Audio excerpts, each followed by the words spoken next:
It was a lengthy meeting at the Toronto Catholic District School Board spanning 7 hours. But at the end, the board voted to sanction a trustee for comparing LGBTQ terms to criminal acts. 7 hours and 12 delegates later, one issue spanning 1 year finally dealt with by the Toronto Catholic District School Board. It was completely disgraceful. The comments were offensive. They've never been retracted. There's been no apology despite numerous attempts. Bestiality, sexual relations between a human and an animal, pedophilia or pedophilia. Hold on.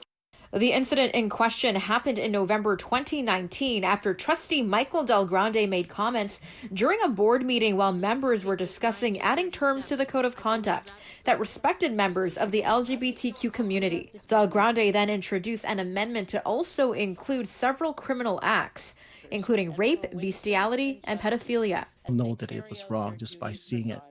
And the fact that it took this long is a reflection of what I've tried to say, that there are serious issues of trustee dysfunction and systemic homophobia that continue to have to be addressed. If this is happening at the board table in the eyes of the public, I can guarantee you that there are teachers and administrators out there who feel the same way, and that there are trustees and other boards who probably feel the same way. And we'll never know that until we start dealing with the problem, when we start moving it forward. The ministry has a duty to act at this point. In August, the Board of Trustees voted in a public session that Del Grande had not breached their code of conduct, even though a report prepared by a Toronto law firm hired by the TCDSB to investigate the matter said he did. Last night, the meeting centered around reconsidering that decision was met with heartfelt messages from the LGBTQ community, including words from former Premier Kathleen Wynne.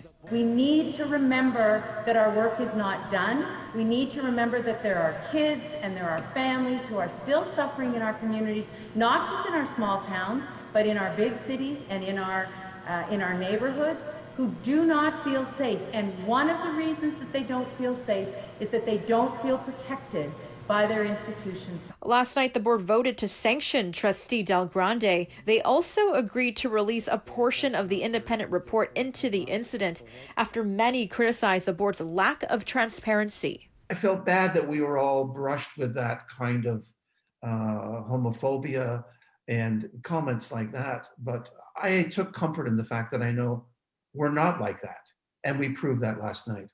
Trustee Del Grande will be required to make a public apology. He'll also be required to take equity training within the month. Melissa Nakhavoly, City News.